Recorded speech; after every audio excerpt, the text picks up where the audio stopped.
Recording now is what we're doing. Recording a commentary track.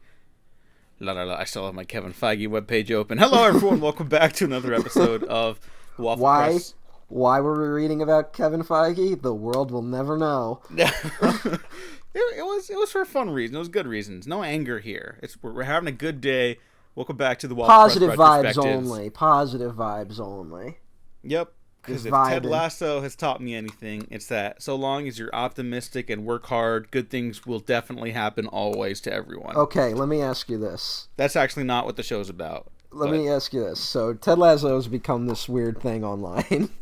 People get really weird about it. People have very strong opinions about Ted Lasso, whatever the fuck his name is. Lasso, but yeah. Lasso. It's funny. I have a friend that just keeps saying Laszlo. They can't pronounce lasso for some reason. Well, they might be doing the same thing I do, which is anytime I read it, my brain jumps to Camp Laszlo, the show that was on Cartoon Network. Oh. Which I didn't like as a child. What is that show about? It's about a sports coach who goes to become a football coach in England after coaching football in America, not soccer, football in America. So it's like a funny gag that he has to like prove himself in the UK, in England. So wait, he's coaching soccer? No, he's coaching football. American football, and goes to coach actual football in the UK. So he is coaching soccer in the UK. Yeah, football. Listen, I'm just asking a fucking basic question. Yes, soccer. Do me a courtesy of fucking not dancing around it. Soccer, yes. But no, this is not what we're here to talk about. You could go check out my thoughts over on the Patreon for what I thought about Ted Lasso's second season by the time this goes up too, though, and why I think the show is more than just feel-good stuff that it gets touted on online a lot, and why that makes it more interesting, and maybe some failings of the second season. Who knows? But we're here to talk about Bram Stoker's Dracula today. It's a commentary track. So we are going to start playing my digital copy, Matt's physical copy. There might be a circumstance where there's not a scene in the movie on the digital versions, apparently. I read this on like one source that some versions don't have a scene in it. And I couldn't tell if it meant theatrically it wasn't in it, or if it was then added later, or if it's not on any version. No. It was not phrased very well. So we will cross that bridge when we get to it. Okay. So I'm going to start pressing play. I'll do a little countdown for everyone watching at home. You should let people know what type of screen you're looking at right now. I'm doing this on my computer screen this time. I am just doing it directly from a digital file. So the film That is not what I meant. Wait, what do you mean? I mean, like, all right, I'm looking at the Columbia Pictures logo. Oh, I'm looking at a black screen on the digital file. Okay. So when I press play, the movie will just start. There will be no FBI warning logos or nothing of that sort. So all of you people out there should be on a blank screen right now. Yep. That's the plan. Yep. Should read 0 minutes and 0 seconds. Yes. Okay, but now I feel comfortable we can start pressing play in 3, 2, 1, play. We're playing Francis Ford Coppola's adaptation of the Bram Stoker's Dracula. Now, Matt, what's your history with this film? This is another one of those ones that my father just showed me one day. I had to have been in middle school. Oh, wow. Yeah. I don't know, that's more shocking than, like, Aliens for some reason. My dad did not give a fuck. Yeah, but this is, like, a pretty provocative movie. Like, yeah, it's very sexually charged. And here's something, if you want to know the contradiction that is my father, he was very concerned about showing me the original Frankenstein. Like, that was the one he was like, that will freak this kid out. And then he was like, yeah, but fucking Bram Stoker's Dracula, why not? Yeah. Well, I mean, to be fair, this movie shreds. Yeah. Well, like I said, I think the story with my father is that, like, he had gotten divorced, to bring it back to Ted Lasso. He had gotten divorced and then didn't have anyone to watch movies with. except his stupid son. Okay. So he'd just be like, hey, it's Reservoir Dogs. Let's watch it. Watch a guy get his ear cut off. Oh. And so I saw that my freshman year of high school, I think. Hey, probably for me it was probably 8th grade. I think that was the Reservoir Dogs year. But this was a little earlier than that, and because I remember because it was on VHS at the time. I watched my father's VHS copy of Bram Stoker's Dracula. And, yeah, it was an experience. I think I didn't make it through it the first time, though. Not because of the movie. I think I was just tired. But, needless to say, the images stuck with me forever. Yeah, it's maybe the most, like, visually stunning film of the last 30 years. It's pretty incredible, yeah. Like, right now we're seeing the silhouettes and everything, and it makes the landscape look that much bigger, too. I think a lot of movie nerds know, but if you're discovering it for the first time recently, all the effects were done in camera or practical in some capacity, which is, like, shocking, you know, because there's a lot of them. And it's probably why it's super crazy expensive, why it might look a little, like, I guess, hokey at times. Not in a bad way. Just, no, it's definitely... Movies don't look like that. But it's definitely hokey, but it's definitely meant to be, you know? Yeah, well, because Francis Ford Coppola wanted to, like, harken back to, like, how classic cinema was made. Yeah. Like, the old Hollywood way of making movies. Well, I believe his quote was something along the lines of, like, that... Like, Dracula, the novel, kind of goes hand in hand with the birth of film, you know? Mm-hmm. One of the earliest films ever is Nosferatu. And so his idea was, why don't we just make it like they used to make movies? Yeah. And turns out it was the exact right idea. Yeah.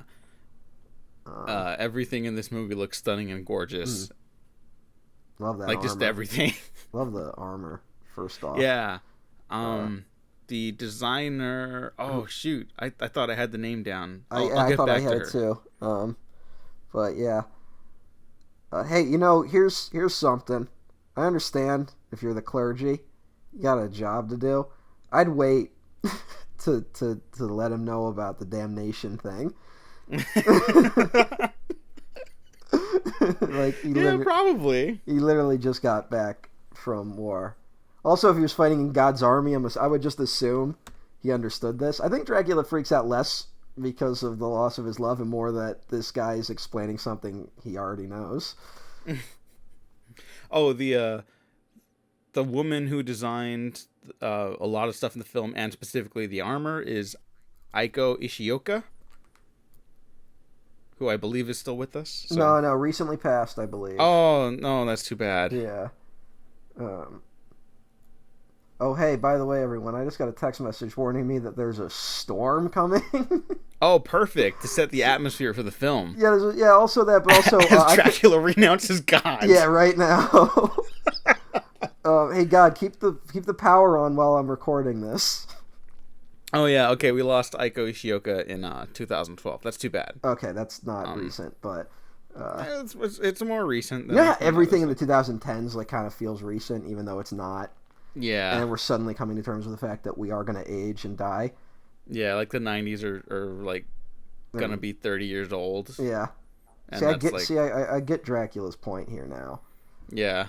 It's like, yeah, the blood is the life. Don't know about this drinking the literal blood coming out of the stone. Yeah. Though. Winona Ryder, when life gives you lemons. We'll talk a lot about. Oh, it just looks great. Oh, did I lose you? No. I'm just watching because it does look great. I mean, that's the problem with this movie is that maybe a commentary is like the wrong thing to do because I just want to watch it. But no, it fucking. Also, we got to talk about how hysterical it is that it is called Bram Stoker's Dracula. It was hyped as being the closest to the novel up to that point, which I don't think is true at all. Yeah. And there's major deviations. Like, that whole prologue has nothing to do with Dracula. Yeah, and the more romantic angle of course, is like an addition, but right? Here's the boy.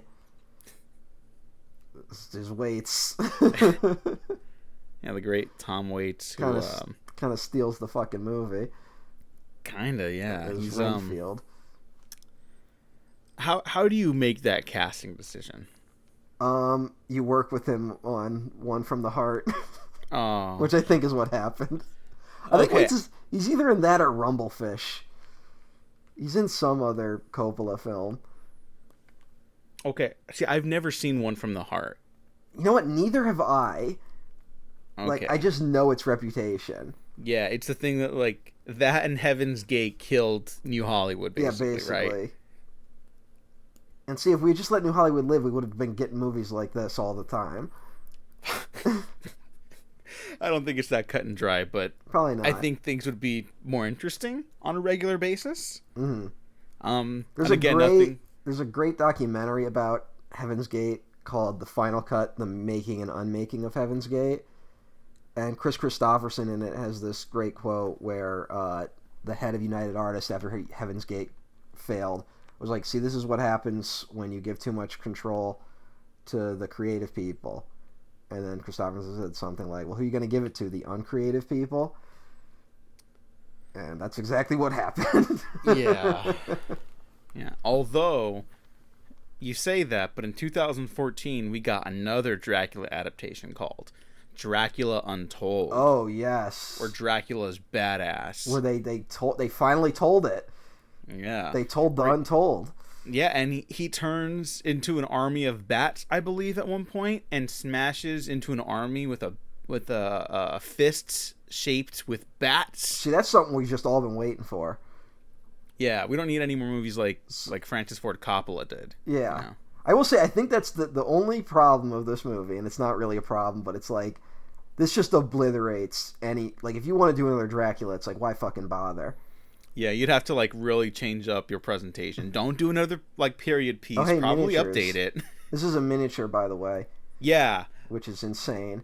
Yeah, do you know, like, the full history behind that? Someone who worked on a very popular film recently was, like, instrumental in bringing that image to life. Which I remember someone was talking about, but I can't remember who off the top of my head.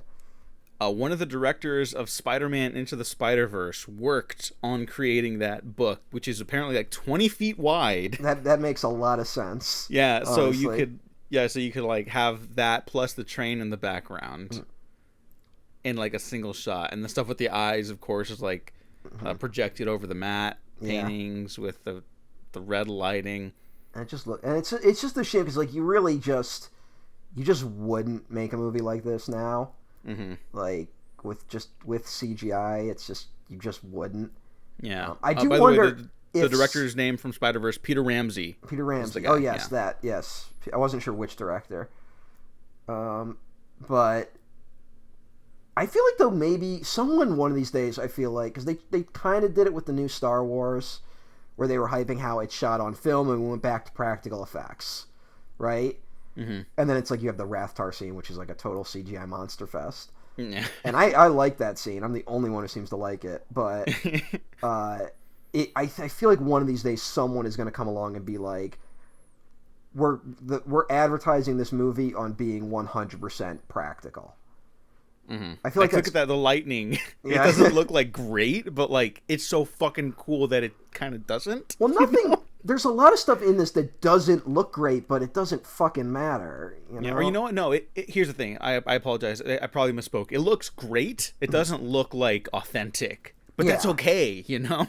Well, You're watching a movie, and you talk about with Coppola where he basically fired the special effects team and brought in his son, right? Isn't Roman Coppola who did the effects? He ran the second unit effects team. Yeah. And I think a part of it, I like, who knows, because Coppola's like a crazy person. A part of, I'm guessing the problem he ran into was just that, and this is not to diss effects artists, but a lot of effects artists, especially today, now in the age of CGI, there's 100% focus on realism. You know, mm-hmm. There's less interest in, and everything else is secondary to making the effect look real. And I bet you Coppola trying to explain like this shot which just doesn't look real. And trying to be like, no, I want the movie to look like that. And I bet you he didn't want to have to explain every time that he doesn't care if it doesn't look real. Yeah.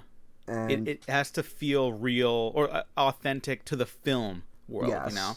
Like one of our other favorites, Speed Racer by the Wachowski sisters, doesn't look realistic in the slightest, but it is also one of the greatest films ever made. Yeah. You know? Like who gives a fuck? And like the polar opposite of this, we're like, this is practical. That movie is like digital up the ass, and it's just, it uses that stuff perfectly. So it's not a digital versus practical debate.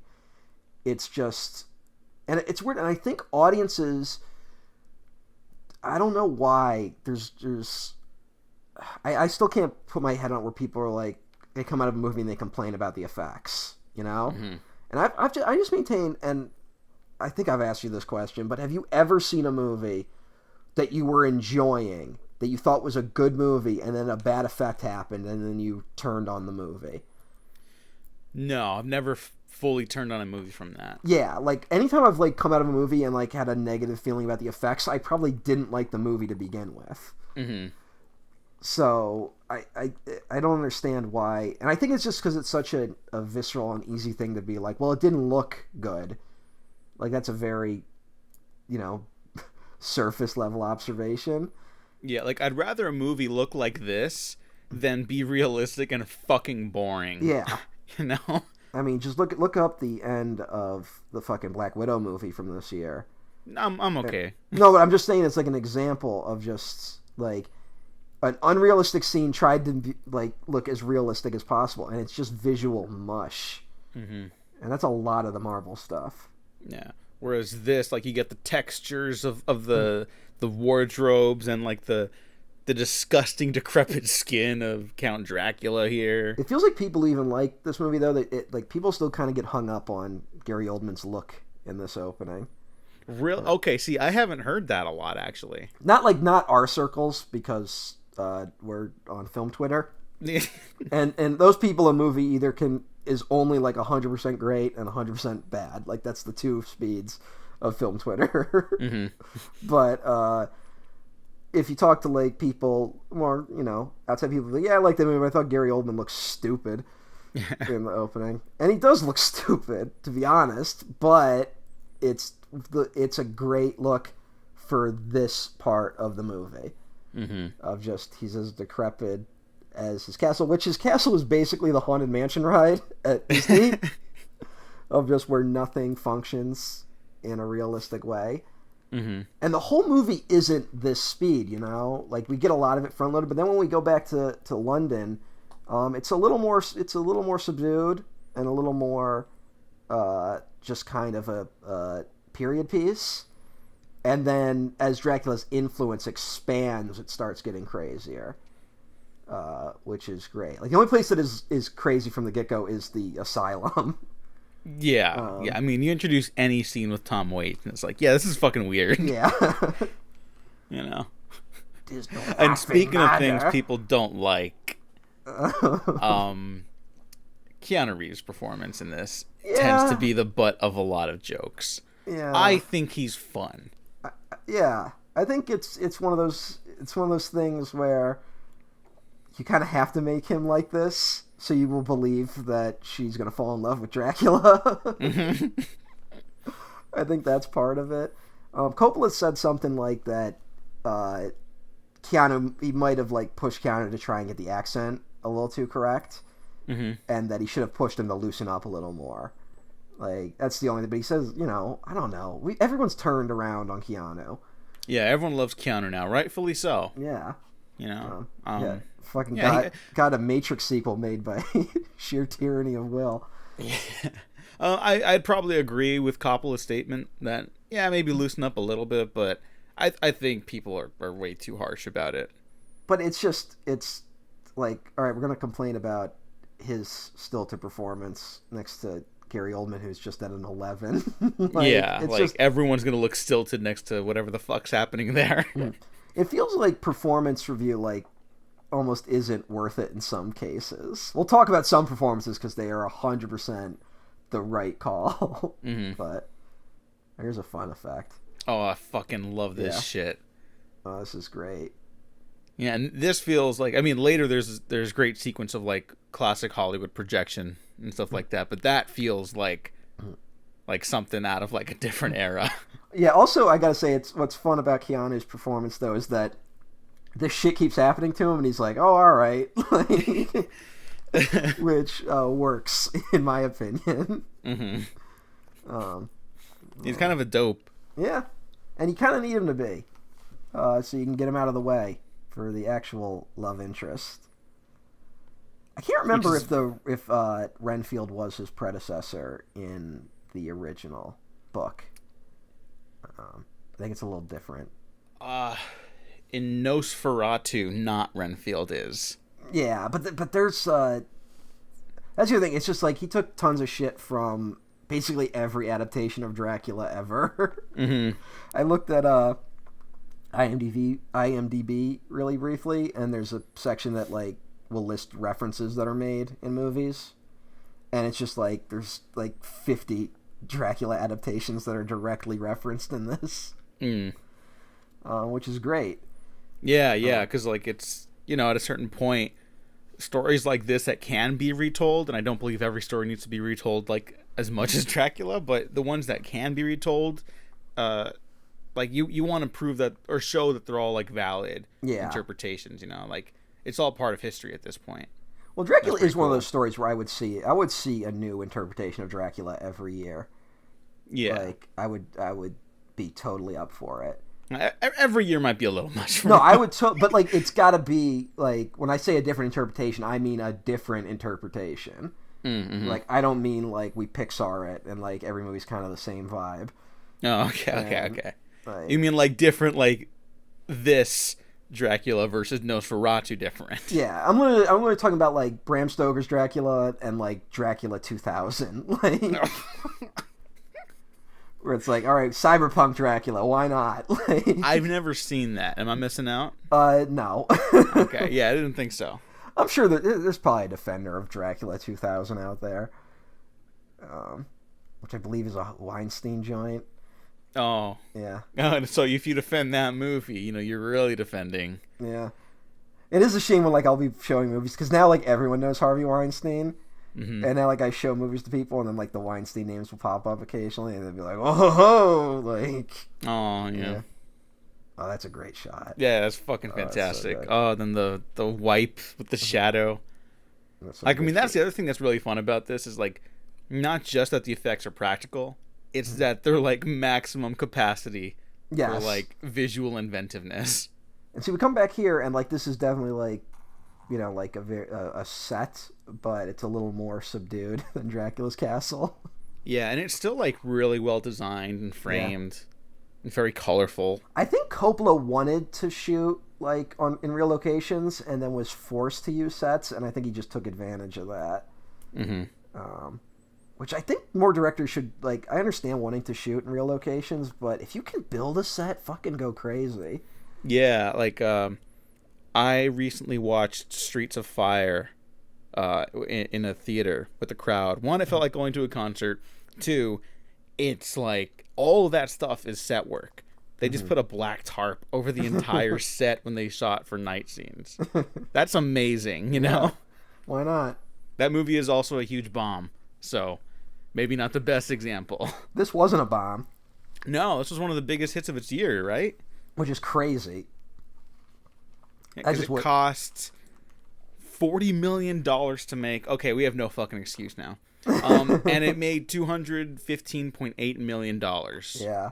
Worldwide. And it was called, the press dubbed it Bonfire of the Vampires because of its ballooning budget. Because everyone thought it was going to bomb. And it didn't. No, people like vampires and people like fucking horror movies.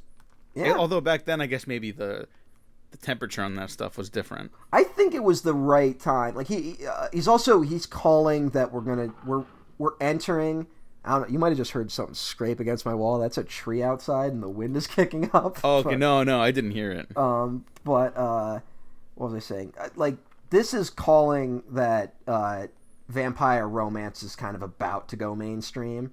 It's all been there. I'm not trying to say he invented it, because, you know, I think Interview with the Vampire, the book, is published in, like, 81, I believe. And that subculture's big, but the movie is a little while away, I believe, like 2 or 3 years after this. Is it safe to say that Interview with the Vampire movie adaptation was kind of greenlit after this movie was a hit? Entirely possible. I'm not sure. Because that was one of those things where it was, I think those books were just so popular that people were like, we gotta fucking adapt this shit. And yeah, it's about to go mainstream, and then we get... It's kind of funny that Hollywood will eventually discover that people are into vampires. And remember a few years ago when Shape of Water came out, and like people were like, I can't believe women are into this movie where a woman wants to have sex with a fish man. And it's like, that's a whole subculture, man. Like, people like that and in stuff. Hindsight, that's why Venom was probably such a big hit too. Oh, 100%. Yeah, like, the monster with the big tongue. There's an audience for that. There's definitely, and then they just play up the gay subtext. It's not even really subtext. Yeah, especially by the end of Venom 2. Yeah, it's just, I mean, they're at a church and there's a wedding. Yeah. I mean, but that's the other thing, is that monsters kind of have had that coding going on forever, both positive and negative. Some people bring it all the way back to the original Dracula novel. Some people suggest Bram Stoker himself might have been gay, and others suggest that one of his that he might have based Dracula a little bit on Oscar Wilde, whose trial for homosexuality was going on at the time he was writing it. So it's always been there in the monster genre. And then you get, like, fucking... Once you get to the 30s, and James Whale is just going, like, all in on the stuff being gay. And, yeah, it's just... I don't know. Like, I think it's that thing of just... It didn't rise to the surface until just now. Or maybe it was always at the surface and just studios were cowards. Gotta remember how much Reagan's America fucked everything up. Yeah.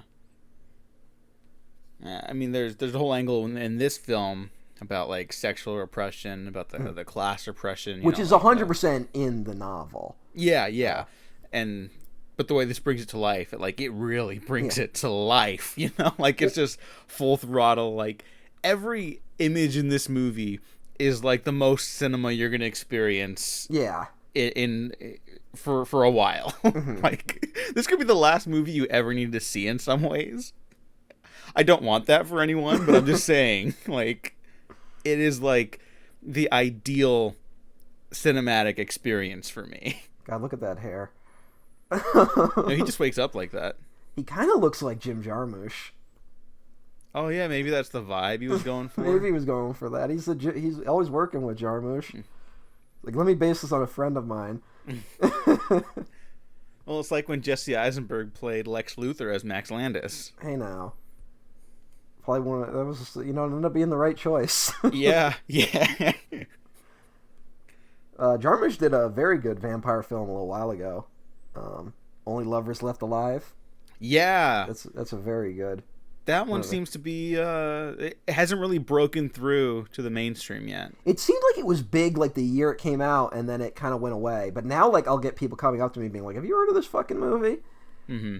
And I think it's the Tom Hiddleston thing. Yeah, maybe, because he also hasn't blown up outside of the Marvel stuff, really. Yeah, but, like, the people that love him. So they will watch anything he's in, which leads down some weird avenues. But speaking of modern vampire stuff, I think vampires are about to make a comeback. We're recording this in 2021. I think they're about to take the spot zombies did, like, a decade ago. Maybe. But it felt like... I think people were kind of burned out on vampires for a little bit. Like we maybe weren't paying attention, but, like, Twilight was big for a while. And then there was, like... You're right. There were dozens of Twilight imitators. and like Vampire Diaries, which is a show that lasted like 13 seasons or something insane. Yeah, and they even tried to reboot Near Dark as a CW show. Oh my god! Did you know that? Someone should be in prison. Yeah, it didn't happen. Don't worry. Right, I think it's still like in development hell, so there's always the chance they could pull the trigger on that. They shouldn't. You know, like, here's the thing about the CW. This is the perfect time to talk about that. Like, I don't understand why they don't just make this stuff good. But, like, if they, like, let's say, like, you hear the premise of something like The Vampire Diaries, and it appeals to a very specific audience, and I'm like, there's nothing wrong with that, right? Mm-hmm. But then, like, you read about, like, the details, and it's like, if you changed a few things, this would be fine. And they don't even bother to do that. But if they made it better, would it then not last 13 seasons? Yeah, I don't know, because they're better shows. Like, I was an ardent defender of the CW for, like, 2015 to, like, 2018. I think they had the best genre stuff on television. Mm-hmm. Like, I firmly believe they had some of the best shows on TV. You got, like, iZombie, peak Flash, Arrow, the peak DC TV universe stuff. I think they were, like, genuinely good television programs there. And The 100, which I really like still. And something just like the stars aligned. And they did what you're talking about. Everything else, I don't know. Okay, so when I was younger and I first saw this, when Dracula licks the blood from the thing and he does that weird little noise, I was like, what is happening here? Careful, you'll cut yourself. Yeah, I couldn't really get into it because the tone was, like, so different from what I was looking for at the time, you know? Like, we've talked about it before, but, like, the idea that, like, stuff that's, like, goofy or not realistic isn't good. Which is not true, and thankfully I grew out of that at some point. But, like... I will say, like, when I was watching it as a kid, I was into all of this. It was when he kind of turned into, like, sexy Gary Oldman that I, like, tuned out of it. As a younger self. But, like, again, I think I was watching this at, like, fucking midnight. So, what's your history with Dracula in general? I gotta go with The Mummy first. The Brendan Fraser Mummy film. That was my entrance to all the Universal monsters. Oh, because God, I had seen, like... look at the background. Jesus. Yeah, it's fucking it's so unbelievable. But that was really my big entry point. When that hit VHS, I like fell in love with that movie, and I was like, I want all the monster movies, right? And so, like, I had passing familiarity of, like, Dracula, Frankenstein, all that stuff, and then after that, I just, like, went full head over heels, like, in love with all the stuff. I saw Nosferatu on YouTube back in the day when YouTube started becoming a thing, and I was like, oh fuck yeah, this is, like, the greatest thing ever. And I still think it's the greatest thing ever. But, like, when I finally saw Dracula, like the original 1931 film, I was like, this is fine. It was not the one. It was not what I was looking for. Yeah. I saw that, like, probably high school. Well, the like, Todd after I saw Nosferatu, I was like, oh, I gotta watch the official Dracula one then, and it just didn't do it for me. Yeah, Todd Browning Dracula is, like, it's very much they just filmed a stage play. I mean, there's a lot of scenes where it's like they're, like, looking out windows and they're like, oh my god, there's a huge dog running across the lawn. Yeah, like, the production's amazing on that. Yeah, no, the production's great. There's great use of, like, negative space in it. I love the style of, like, the old Universal stuff. And yeah. It's kind of nuts, though, that, like, I don't know, it's so weird that horror had such a, like, bad reputation for a long time. Also, I just want to shout out, this image is fucking unbelievable. Is this the first creepy crawling on the walls? Because that's now, like, a thing that pops up in, like, every horror movie now. The only other one I can think of is Exorcist 3. Yeah, I was about to say ceiling. Exorcist 3 did it first. I don't know what's scarier. Like, this isn't a movie I find particularly creepy, but that image is fucking creepy. That scared me when I saw it initially. Yeah, what was I saying? Oh, look at the rats. Yeah. I love that too. There's great behind the scenes footage on all this stuff. You can find it on YouTube if you don't have a physical copy. But it's super fascinating how they made all this stuff work. Yeah. Oh my god, this is the best. If you don't understand why this is the best, get the fuck out. Yeah, what are you doing here? Stop the commentary right there. I'm not saying every movie should be made like this, but this movie definitely should have been made like this. Yeah. I'm just not. Yeah, now I have to stop myself from getting caught up in it. Yeah. I will say, like, I think some of the Universal Monster stuff, because they're still trying to do that. Like, Invisible Man has, like, a really nice mix of practical and CG stuff. The recent Invisible Man that just came out, like, 2020, right? Yeah. It was, like, right before the pandemic hit. Fuck, that's right. Yeah. I think it was the last movie I saw in theaters when the pandemic hit. It's a pretty good one. And, yeah. You know what? It was an upsetting movie. Oh, no, it is very upsetting. That's one of those ones where, like, it might get too upsetting for me to, like, really recommend it enthusiasticly. And, like, I understand that. That's the point of that movie. I'm not trying to, like, say, like, that's a mistake in any way.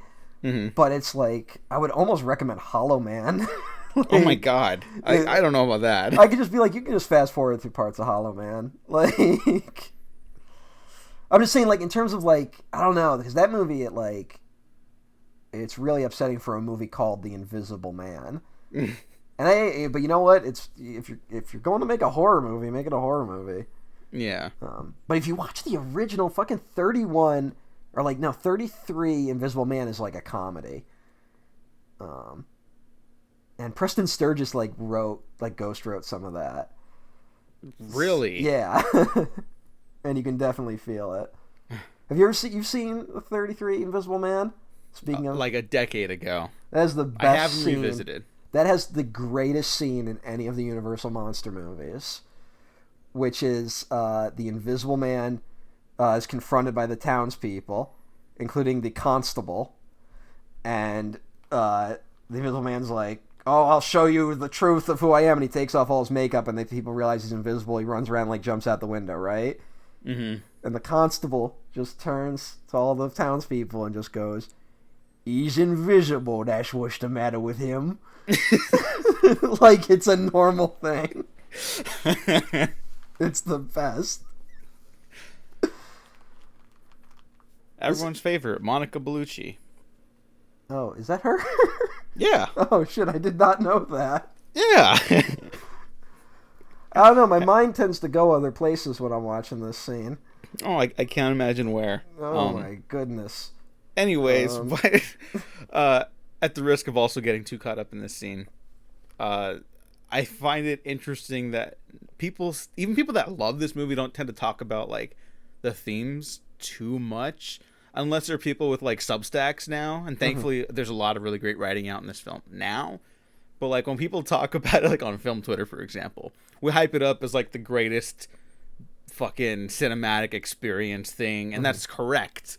But, like, you know, like, in this scene, it's, like, everything Keanu Reeves' character wants. It's, like, wealth, comfort, free of sexual repression.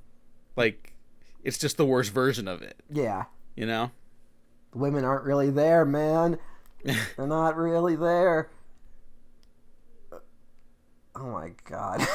Yeah, I forgot how long this goes on. It just keeps going. Yeah. And then fucking Gary Oldman just comes in. Yeah, no idea what he's got going on, but I love it. Oh, this is great. Yeah, I don't even know what... Like, how do you respond to that? This killing the baby is, like, straight out of the book, by the way. Which I believe this might be the only version that does that. This is like this one, even though it's, like, not really the closest adaptation to the book because it goes in its own direction a lot of the times. It definitely brings a lot of elements that other versions usually ignore, and I think the child, they eat a baby, is one of them.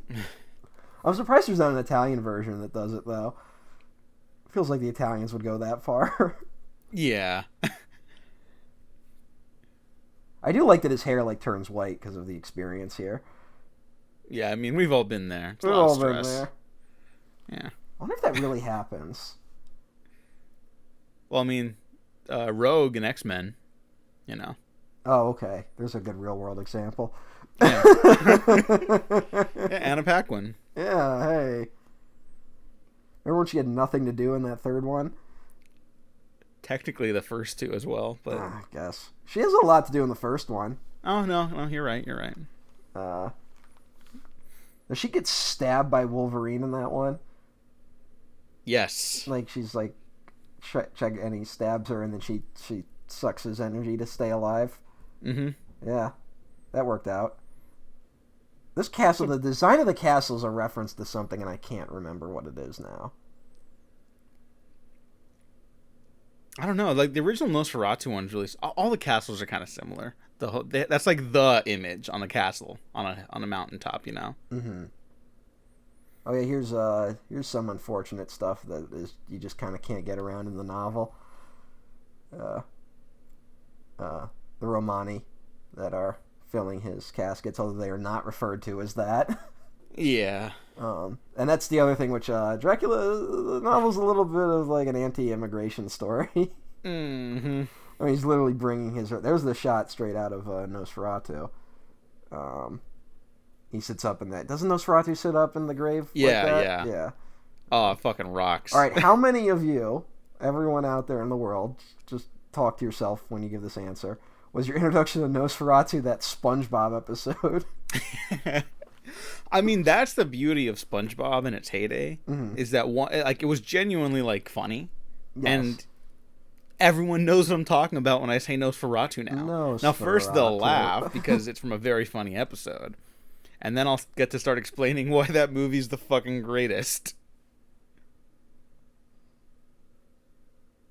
Although it's not nearly as sexy, but it's also not trying to be, I guess. Well, yeah, you fucking couldn't get away with that shit then. Yeah. I mean, you kind of could. No one was paying attention. Mm-hmm. You want to talk about before the Hays Code. Yeah. Fucking Catholics. Yeah. I say that as a Catholic. I'm allowed to shit talk to Catholics. Okay. Although you're still Catholic if you... Like, I'm a Catholic except for the part where I don't believe in any of that bullshit. Lapsed, I guess. This part of the novel, the Demeter, is genuinely frightening.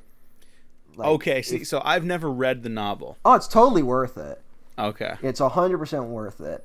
It's all told, there's a proper term for it that I cannot remember. It's all told through, like, letters and diary entries and shit like that. This adaptation is the only one that hints at that because everyone's communicating through letters or when he's got the phonograph. Mm-hmm. Yeah, and there's a whole chapter that is just the crew of the Captain of the Demeter being like, people keep disappearing on the ship, and like we're in a storm that came out of nowhere, and just crazy shit starts happening. And God, that fucking rocks. So there's a movie adaptation of Dracula coming up that's just the Voyage of the Demeter. Oh, that sounds great. Yeah. Who's doing that? It's a script that's been stuck in development hell for like 15 years. It's supposed to be fantastic. Who knows what shape it's in now? But that pitch is like perfect. Who's doing that? Because like there's like who's doing that? The guy who did Scary Stories We Tell in the Dark. Okay, that's a fine choice. Yeah. But also there's like 2 other Dracula adaptations on the horizon. Yeah, there's the Chloe Zhao one, which hype, and Karen Kusama is doing one. Yeah. I don't know what she's doing with hers, but she's a good director. Chloe Zhao's one is the Western one, right? Yeah. Yeah. Which I'm like, fuck yeah, bring it. Like, Near Dark Gang. Yeah, why not? Yeah. Master. Yeah. Yeah, also we get Tom Waits just going fucking nuts. This entire section of the movie is just kind of like... This totally threw me off when I first saw it. I was like, I don't even know how to talk about this. I don't even know what I'm looking at anymore. Oh my god. I mean, that's the beauty of the movie. It just keeps fucking going. Like, this is crazy. It's not going to get any crazier than this. And it does. Yeah, and it totally does. Well, this is Dracula. He's coming to fucking just bring down Western values. Which is a good thing, frankly. Yeah. I think that's the thing. It's like, this movie totally plays up the, like, sin angle and the, like, the promiscuous will fall. But then it's like, but that's not necessarily bad. Like, yeah. Which is the fun thing. And I don't think it gives you, like... Evil Dead camera. Oh, yeah. That's the shit right there. Ooh, Sam Raimi's vampire movie. That should happen. He didn't. Yeah, he hasn't done a vampire film, has he? No. He should. He should. After He should. after Doctor Strange, hook him up. Yeah, I feel like he's just the dude who goes where the money is. I respect that. Yeah. That's why vampires seem to be a big hit, so you can do one. It's gonna suck so hard when that Doctor Strange comes out. Why? Because it's gonna look like every other fucking movie. Yeah, that's not probably. Yeah, like what do you even comment on in this scene? It's just We get, again, like you kind of just get caught up in it. Yeah. More so than any other film I think we've done like for a commentary. Yeah, you could all just watch the movie. Yeah. The other commentaries we've done are like Cats, which like our heads explode by like the halfway point. And then the other one is Rise of Skywalker, where we just fucking lost. We were just so angry. Yeah, but also Birds of Prey. Oh yeah, we did do Birds of Prey. That movie rules. Yeah. Yeah. Ooh, Kathy Yan could do a fucking vampire movie. See, this is what I'm saying, where I would like to see a version of Dracula every year. Mm-hmm. Like, just every director do one. I'd see Frankenstein, too. You could totally do a Frankenstein. Frankenstein's been rough for Frankenstein in recent years. They haven't even come close to a good Frankenstein adaptation. You know what are you talking about? Yo Frankenstein. I don't know what that is. I Frankenstein, but in Spanish, I is spelled as yo. Okay. So it's yo Frankenstein. That's great. Yeah. I'm glad we got a wolf man. Yeah. Some people forget that Dracula can turn into a wolf. And this one, because it's like Dracula just kind of shapeshifts with this one, right? Yeah. I mean, all this stuff I believe is in the novel of just like he can turn into a wolf. He can turn into bats, of course. Mm-hmm. He can turn into the mist, which he does. I mean, that was kind of what was happening when he was riding towards Europe, towards London. And then there's the green mist that comes and kills Renfield later. Mm-hmm. I believe it's all enough, but it's also something where sometimes it's written so vaguely. It's been interpreted like a million different ways, which is partly why classic monsters are so fascinating. Because there's different adaptations from different times, and they're either a lot of them are limited because of effects and production, and also the times they were made in, where you couldn't get away with certain things, namely a lot of this lesbian subtext. Although check out Dracula's Daughter from like 35, and so you get like they just go off in all these different weird directions, just with the Universal, the Hammer, Spanish language versions of these characters, Italian versions, and then as much as like I love this movie, it kind of put I'm not going to say a nail, but it ended kind of the cycle of the classic monsters coming back, because we get like Mary Shelley's Frankenstein is like 2 years after this. And then it's like there's all these more like period piece based reimaginings of the classic monsters, and none of them are as good as this. Mm-hmm. And the only one that's kind of worth its salt is the fucking Mummy movie, and that's just like, what if we did Indiana Jones but with the Mummy? Yeah, and I love that movie. Yeah, I'm not dissing that film at all. Yeah, and then everything that comes after that, if you want to go even further, it's just like depressing. Yeah. And I'm again, until The Invisible Man, which again is also depressing, but it's like good. Yeah, Invisible Man's great, and it seems like the Dark Universe kind of like failing shifted everyone's priorities. Yeah, which probably for the best. It is kind of nuts. They were like, they clearly did the Mummy because the last Universal monsters that were successful were the Mummy films, and no one picked up on it. It was like, yeah, but people like those because of Brendan Fraser. Yeah. And it's like, why didn't you just have them, like, guide us? Like, you could have had that team, that group of characters, go up against different Universal monsters. Yeah. Well, that was almost what they did with the Van Helsing movie no one remembers. I remember it. Yeah. I like that movie. You know what? I think it's tons of fun. I have not watched it in forever. Okay. if I remember correctly, and this is just going on like a decades-old recollection, I remember the first half of it being pretty good, and then the second half's kind of lame. But it's all bananas. It is all incredibly bananas. It's Stephen Sommers trying to do this version of Dracula with his mummy aesthetic. Yeah. It's a lot. It's a lot. But I think it's tons of fun. Mm-hmm.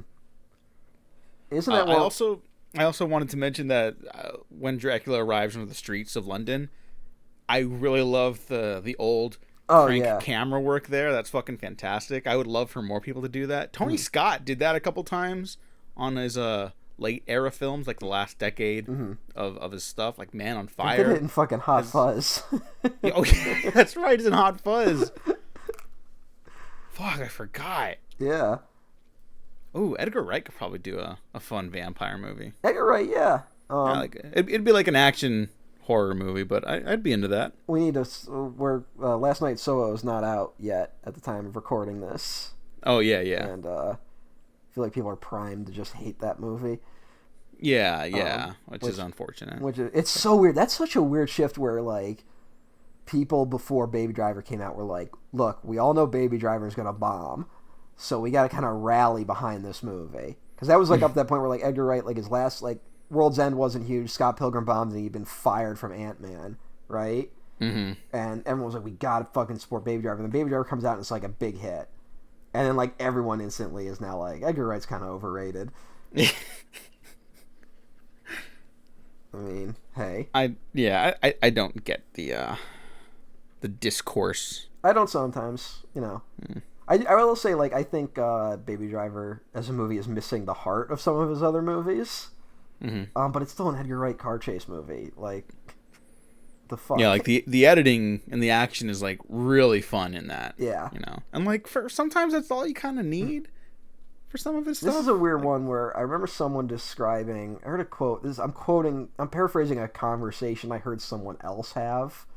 So, someone was complaining about Apocalypse Now, and was saying, sorry, I don't want to see one man's ego trip, and then the other person was like, "There's nothing else I want to see but someone's ego trip," and like I'm kind of like that sometimes, you know? Yeah. And I'm not saying like ego trip to the point where like you're a horrible asshole, but I want to see just Edgar Wright drive that Edgar Wright shit till the fucking wheels come off, you know? Like, just fucking keep going with it. And I feel like there's a weird attitude sometimes where it's like, all right, now they've gone too far. And I don't understand it. I feel like people would have reacted that way to this fucking movie if it came out now. Maybe, yeah. I don't know, well, that's what's the problem with now is that like we get every opinion all at once. Mm-hmm. So it becomes hard to tell what the actual response is to a movie. So, well, like, what's the closest thing tonally to this movie recently? Like Crimson Peak, probably, right? Just like in terms of the colors and the tone. I mean, Guillermo del Toro kind of has his own thing going on, you know, where I can see that. And then people are fucking primed to turn on del Toro too. Oh yeah, so, unfortunately. Yeah, I mean, that's what happens when you're talented, I guess. Well, you win an Oscar. People turn on you if you win an Oscar.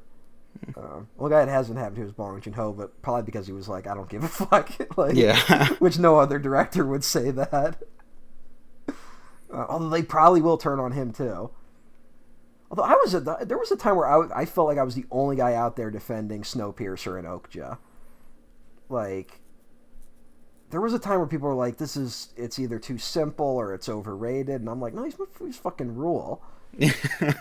And now everyone's a fan. Okay, so these three characters, the American and the Quincy Morris. Thank you. Yeah, I don't remember the names of the characters. I gotta look up. You know what? I knew these. I knew them, and now I don't. I don't know what happened. I have to. Well, okay. I know that these characters are from the book. Yes, and they're not in a lot of the other adaptations. This is the only one where all three of them are in it. Okay. if I believe. And there's like, it's one of those weird things where like versions of Dracula will use the names, but for like different characters. Mm-hmm. Like there'll be a Jonathan Harker in one, but he'll be closer to Quincy Morris for some reason. And you know what? I totally get most adaptations whittling them down to one character or not having them at all. Oh, yeah, I totally get it. It makes perfect sense if you're trying to make like a streamlined film. Mm-hmm. But this is not a streamlined film. This is the most film. Mm-hmm. So you put everything in it, and they're minor characters, but they're like kind of fun to have around. 100%. And when the film turns into like a fucking like adventure ride in the finale, it's great, you know. Mm-hmm.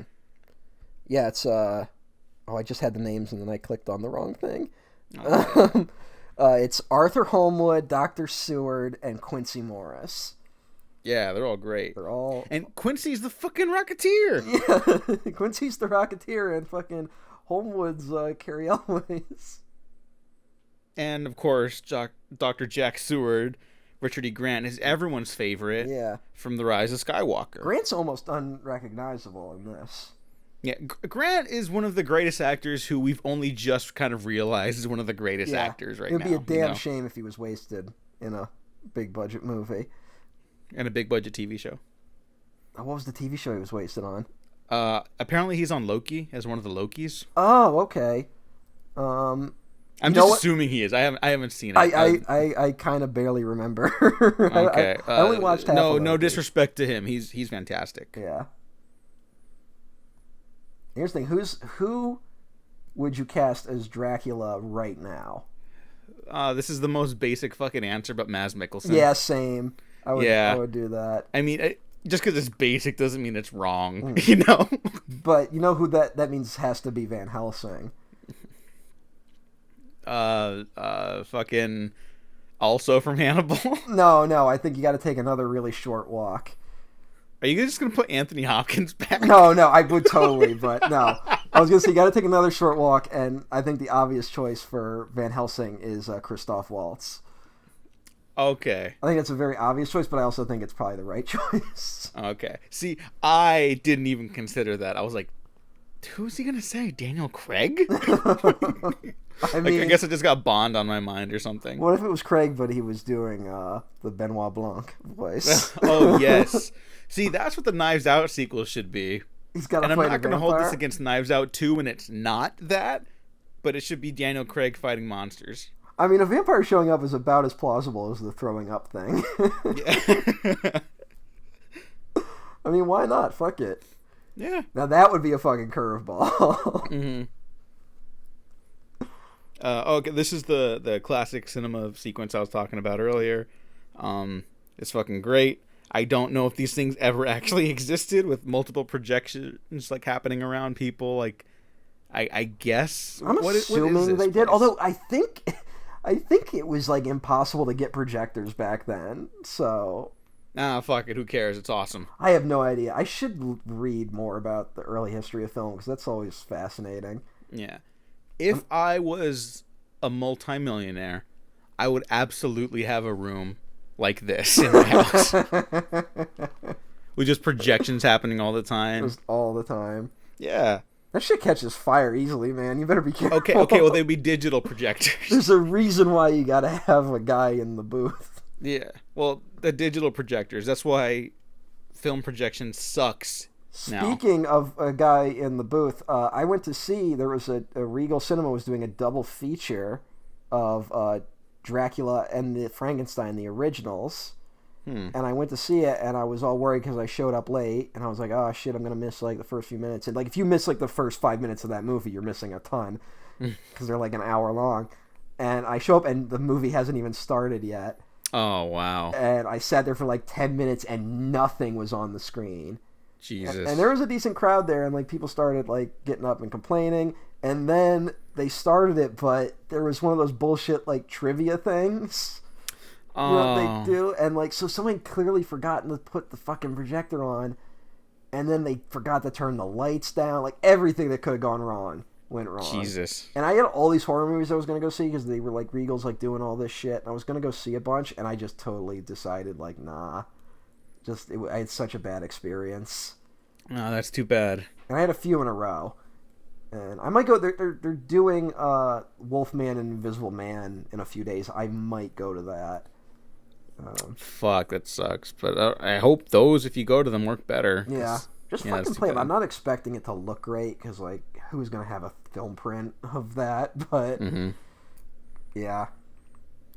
Oh, here he comes. Hey, is this the first scene with Anthony Hopkins? I mean, technically, he was one of the priests in the beginning. Right. And he's doing the narration. And this is, and hey, you know, we were talking about taking a short walk with Mads Mikkelsen. This was 100% the short walk at the time, because it's like, who do we get? Oh, let's get Hannibal Lecter. Let's get him. He played another doctor. That one guy there looked like, oh god, I can't remember his name. The conservative comedian. No, I can't remember his name. Tim Allen. No, not Tim Allen. The one that's not as famous. Oh, I don't know. The one that was on Weekend Update for a long time. Oh, is he still on there? Colin Joust? No. This is like 90s. Like, oh, early fuck. 90s. I don't know. Then. Yeah, I don't remember who. Fuck him. Yeah. He has a podcast now, believe it or not. Oh, everyone has a podcast now. Yes. We were ahead of the curve. There's a good chance our audio is better than his. Yeah, fuck off. Conservatives somehow have terrible audio on their podcasts. I don't understand that either. Yeah. Oh, they're draining his blood. This happened to my buddy Eric. How old was Coppola when he made this? Fucking 50s, maybe? Why do you ask? Might be working through some stuff. Maybe. Because he's been divorced like twice, right? I believe so, yeah. Yeah. This still feels like really out of... This movie, like, even now feels out of left field for him. Well, he's like a dude who just lives and breathes cinema. Yeah. Like, he loves the history of it. He loves experimenting with it. Like, I believe he talked... Because I haven't seen One from the Heart, but, like, I've been looking up a lot of, like, his conversations and interviews with the news that he's finally getting Megalopolis made. Yeah, well, that's what I was going to bring into. Like, what the fuck is that going to be? No idea. Apparently the script's really problematic because it hasn't changed in 20 years. So we're going to see how that goes. He's like 80 years old now, so again, that's like someone I don't expect to change. But yeah. Well, what is? Can you give me a hint at what's problematic? No. I don't know anything specific. I just heard that from like 3 separate people. Okay. I don't know if it comes down to like race relations or gender stuff, but like. Well, I remember anyways, he was going to film it initially right after 9/11. Yeah. And I was saying that like I've been looking up like just hearing him talk because he's such a fascinating filmmaker and such a fascinating like historian in a way. And when he was talking about shooting One from the Heart, he was originally trying to like envision it as what he referred to as like a live cinema, where like he would film it on the spot and project it nationally from one location. And I'm like, that's television. But all right, it's bold. Like the description's bold. Like it's like projecting a play, you know, on live TV, and we see that now a lot. You can say a lot about Coppola, but he kind of never lost the like new Hollywood feel that he had, you know. Yeah, and he's always like shooting for something. He's never like not swinging. And it's one of those weird things where like a lot of his other films, like The Godfather, it seems so obvious now, but making that movie the way it was made in the 70s like did not make sense at the time. And now it's just like that's how you make every mob movie now. Yeah. And sometimes he was just ahead, like I think he's just ahead of the curve a little bit, especially with this film. I think he still might be ahead of the curve with this one. Honestly, yeah. Yeah, just again, just because the person who kind of comes close is Del Toro. Like, well, that was the thing. Like, we did Sleepy Hollow recently, and like, fucking Sleepy Hollow looks like the kiddie pool compared to this. And like, I was praising like the look of Sleepy Hollow, and I like that movie. Yeah. This is just on another level. Actually, you know what? That could be like a fun double feature too. Oh yeah, I brought that up already. Yeah. Well, that's part of why we did it. Yeah, shout out to the Secret Movie Club in Los Angeles, which I was Unable to Catch. It's a hell of a double feature, those two films. How is it especially projected on film. How is it a secret if we know about it? Oh, it's just a catchy name they have. They need to make money to operate. So. Yeah. It's a secret. Shh. I also like the old medical technology that's really gross and that's uncomfortable. not fucking horrifying. Yeah, no, it's awful. The worst thing ever. Sometimes you'll watch these movies and then you'll go into a doctor's office and you'll realize that we still use some of that technology. I'm petrified of needles, so every little like image of like needles in films, especially when they're draining blood like this. Yeah. It's not a great feeling. I don't like it. Needles don't really get me, but when they put an IV in you, they have to use a needle and then they retract the needle after they get it into your vein. Yeah. But if they hit your vein in the wrong way, it's called popping a vein. Oh, I'm familiar. Yeah.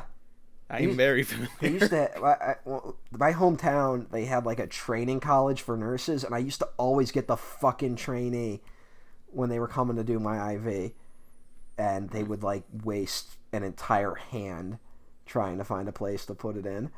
And yeah, that's fun.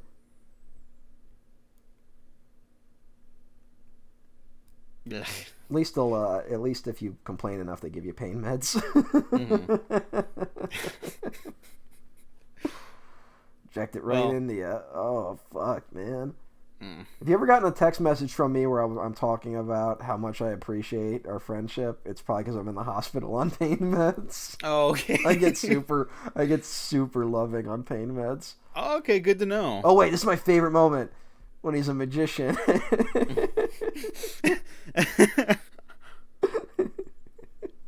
Yeah, he does the Batman thing. He does. Batman's fought Dracula. Yeah, he did. I haven't seen that. Is it any good? I haven't either, because I didn't watch that version of the show religiously. Mm-hmm. But at the time, I was like, that's goofy. And now I'm like, that's awesome. Do a whole movie like that, Well, there's those weird, like, Elseworld Batmans where I think he does a few of those, right? Probably. Like, he fights the Predator at one point, and I'm like, that's perfect. That's a great matchup, Yeah, why not? For, like, something like that, a crossover, that's fun. Yeah, comics are great for that. Mm-hmm. And, but now I'm like, I want a whole movie of, like, Batman fighting Dracula. I don't know if I'd want a full film. No, I want him to go there. But I also want, like, the steampunk Batman, Gotham by Gaslight. Yeah. Like, they did that animated movie, but it looked like shit, so I'm not watching it. They did a Gotham by Gaslight? If you did it like this, like Bram Stoker's Dracula, fuck yeah! Yeah, see, this is... I actually... You know what? This is kind of the aesthetic I'd want for a Batman film. Like, not even like Batman versus Dracula, just a Batman film. Yeah, right? Like the lighting and the shadows, but they will and the never mist. They will never make a Batman film like that ever again. Well, you got Batman Returns at least. Yeah, and that was 92. Yeah, so you got one at least. I'm just saying, like, I'm not... It's just why I'm just not super hyped about Batman Begins again. God, movies could be... Like, this is one of those things where, like, it pisses you off because movies could be so much more than they are most of the time. Yeah. And I get it, like... every year there's really only like 3 mainstream movies that are worth a damn, like that's not like a new thing, but it's just, it can be frustrating. Yeah, I guess. But I think, and we've talked about it before too, but I think people do want like more from the movies. Well, now we're in the wake of Dune being a fucking hit, which no one really saw coming. Yeah. Except Denis Villeneuve, probably. Yeah. I mean, the joke I was making all the way up to Dune was like, I can't wait to get half of Dune and then nothing ever again. Because I really thought... at the very least, you're getting one more. Yeah, and that will be enough. But people, like, Dune stuff's gone mainstream. And to the point where now the Dune discourse has gone mainstream. Which I forgot that this is a lot of people's introduction to Dune. And I'm like, oh, well... it's kind of it kind of be bullshit to me being like, you should read the novel, and it's like, yeah, you know, I understand the movie should tackle these things too, but yeah, some things. You know what? This is I think this is one of the few versions of Dracula where he has a mustache. I never thought about that. Well, I only bring that up because in the novel he is described as having a mustache. Oh, okay. Now I believe that's when they first meet. But he develops a mustache later in this version. So you're telling me Francis Ford Coppola approached his adaptation of Dracula with the same reverence for the material as Denis Villeneuve did with Dune? 100%. That's beautiful. I love that. How old is Gary Oldman in this? He's probably like fucking 80. All right. Because now he's like 200. Gary Oldman's still just popping up and shit. Yeah. It's so crazy that he was Commissioner Gordon. Yeah, right? That doesn't feel like a real thing. Yeah, it feels like a joke. No, you know what? It feels like a fan cast that someone will make now. Especially when, up until him playing Commissioner Gordon's role in the Batman movies was just to be like, turn on the signal. Thank you for your work, Batman. Thanks, Batman. A lot of that. Thank you for saving the city, Batman. They need to bring back Commissioner O'Hara from the 66 Batman, who's just like the biggest Irish stereotype you ever did see. Oh, that penguin, he's more crooked than a warped shillelagh. No. Well, now you got Jeffrey Wright. Yeah. I like Jeffrey Wright. Yeah, I do too. Isn't it fucked up that spoilers for No Time to Die, that like he died in No Time to Die, and that's the first time that character's ever died in the Bond movie, and no one gives a shit because it's also the first time Bond ever died. Aww. Wait, no, doesn't Felix die in License to Kill? Does he? Isn't that like the whole thing of License to Kill? You know what? I have not seen License to Kill in like 10 years. So. Yeah, so it's the second time he dies. All right, Spoiler alert for No Time to Die. It was also the second time Blofeld's died. Oh, yeah. Because Blofeld got picked up by, like, a plane once and dropped down a chimney. Isn't that the opening to one of them? Yeah, and it's also, I don't think he's called Blofeld, because I think that was, like, right around the time they lost the rights to Blofeld. Oh. Which is crazy to think that was an issue for a while. That's why there's, like, 3 versions of Thunderball. Jesus. Oh, we got our diamond. See, look, that castle, it's like based on a painting of some kind. Like, and I just can't place it. There's a lot of that. I mean, it still is one of the best looking movies, just like Do you ever. think Francis Ford Coppola was aware of the Castlevania video games? No. I do not. But I know he's also someone who's like very interested in all like artistic mediums, you know? Like, I'm not saying he'll ever like he's just too fucking old. I don't think he has time to learn how to present like a story in a video game. But he's always like talking up like new media stuff. Has he talked about video games? Yeah, and he's like, you know, that's like video games and social media, like they allow us to like communicate directly, sometimes through the presentation of story themselves, you know, and it's like he'll talk about stuff like that, and that's why he's really interesting, you know. And I'm not saying anything about the quality of like the man. I mean, I don't know him, but like as an artist, I find him super fascinating, and you know, he refers to himself as a student, and I think the best students are also teachers in a way, you know. Like he'll espouse about how like Marty Scorsese almost did The Godfather Part 2. He tried to get him the job on that.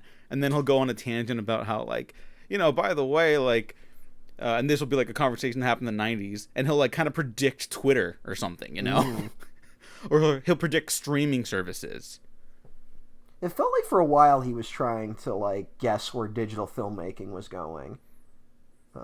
With something I haven't seen any of his recent stuff, so I don't know how successful he was in like traversing that. I'd like to rewatch Twix, like his other vampire film. Is that what that one's about? I believe it's vampires. Yeah. Oh, okay. And I believe it was a little because he originally was thinking like maybe he was going to do Dracula like in a minimalist type way, and clearly he went the exact opposite direction. Yeah, which and I think Twix we're was all like, thankful for. I think Twix was him trying to do like a digital version of that minimalism. Okay. But I remember at the time people were like, "This is embarrassing," and I wonder if I watch it now, if it would feel different in the way that like even like I've been like revisiting older YouTube videos, and there's like an odd charm to some of them. It is, right? Yeah, like some like definitely haven't aged well at all, but so the ones that like really haven't aged well are the people that are just like lip syncing to songs in a funny way. Oh yeah, which used to be like a whole genre, and now, but like sometimes you find someone who was like, this person just filmed this in their backyard one day, and there's like an odd charm to all of it. And yeah, it's like people used to kind of look down back in the day about like 8mm film. It's like, well, it's not Super 35, it doesn't look like a real movie. And now 8mm film reels are like, there's a whole market just based on the nostalgic look of them. Yeah. And I think we're gonna get to the point with like phone videos. Yeah. Like you're talking about YouTube. I think we're gonna get there like you can't shoot a whole movie on an iPhone and have it look like a movie. And it's like, well, maybe you don't want it to look like other movies. Yeah. Maybe you want it to look like its own thing. Well, that was always like the Michael Mann thing where like when he went digital, he was never trying to capture film. Like he wasn't trying to make digital look like film. He was trying to make digital look like digital. Yeah. You hear that? Sean Baker. Hey. Is he very anti-digital? Yeah. Oh, you don't know? I mean, why would I care? I guess. Well, yeah. I just saw the discourse blow up on it and stuff like that. And like whenever he sees something digital, he'll log it on Letterboxd. He'd be like, "Yeah, it's pretty good, but imagine if they shot it on film." Mm-hmm. Like, there's a lot, he's always doing that. Look, you're entitled to your opinion. Like, yeah, but he also shot fucking Tangerine. I feel like it's just a weird thing to say for someone like that. I will say, I think, and this is probably maybe not my place to say, but I think when people complain about digital a lot more, they're complaining about digital projection, because digital projection looks like balls sometimes. Like, it really looks like the worst TV just on a big screen. Like, if you go to an AMC that clearly hasn't been renovated in a while. Yeah. Or, God forbid, those circumstances where they, like, leave the 3D lens on the projector and it just fucking dilutes the image. Like, remember when Solo came out and it's like, now everyone's like, hey, this movie looks really good. Yeah, I had that, and when we did our episodes, I had seen one of the, like, really bad projections of it. And I went again to see it, and I still don't really like that movie, but I was so furious that, like, when I saw it correctly, like, because it was just like, how do you fuck that up? And Bradford Young hasn't shot a movie since, I don't think. That's horrible. That's awful. Well, no, okay, well, that was me being snarky. I think he has, but also he has stepped away to reprioritize as a family man, and I think possibly shift into directing features himself. Hey, so, yeah. But I did say in that recording back then that he should sue, and I still stand by that because his work is fantastic in that movie, and only like 5% of people saw it. Well, someone needs to fucking, like, no one cares anymore, but someone needs to do something about the megaplexes that just aren't even trying anymore. Yeah. And we're talking about the labor shortage, like, right now, quote-unquote shortage. Yeah. And, I mean, it's become very clear going to the movies, especially lately, that, like, no one there really knows how anything works. And I'm like, you should at least have one person there who knows how this stuff works. Yeah. There's an actual, I believe that's an actual drawing of Vlad the Impaler we just saw. Oh, that's actually pretty cool. Or, like, either, like, a copy of one. They should make a Vlad the Impaler movie. He actually has, like, a really interesting life. And just divorce it from Dracula. Which I think Dracula Untold is that. I think that's, like, they just did the Vlad the Impaler story, but then added Dracula. Yeah, you don't even need to do that. Well, that was that weird era. There's a weird era in film where everyone was like, you know what people want? They want origin stories. And maybe it was like the superhero thing, like we still didn't know what it was. Because we also have like Wolverine origins and shit like that. But you have Dracula Untold. I love this shot. Yeah. Well, that's the shit right there. But you also have that terrible In the Heart of the Sea movie which like just infuriates me on like a very primal level. I thought it was fine. But it's like they really advertised it as like a Moby Dick origin story. Yeah, and yeah. It's like you can tell that's why it was made, and it's like, dude, that is the least interesting part of fucking Moby Dick. Yeah, that's something Moby Dick should be adapted like this, because Moby Dick's insane. So like much more color and stuff like that. Oh, and I'll say color, like just maximalism, just like okay. I will say I'm obviously not a film versus digital guy, but I'll maybe concede that reds and blues can be much more easily captured on film than digital. I think on digital you kind of got to like work it a little more in post-production. Yeah. On film, it captures them much more richer, like more naturally. Yeah. And on digital, you kind of you need to have like the best in the business to really bring out the colors better. It's the classic thing of just like they all have their own strengths. Oh, this is great, where he starts laughing. Mm-hmm. And then he literally laughed all the way to the mansion. Like, it's just perfect. Yeah, I mean, that's the thing. Like, this movie's like bonkers, but it's also like super fun. Like, there's a fun like adventure, a pulp adventure feel to the back half. This is when he dry humps the guy, right? Yeah. He's gonna become a bitch of the devil.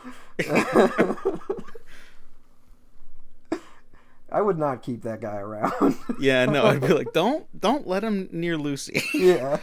I don't think any interpretation of Van Helsing is like this.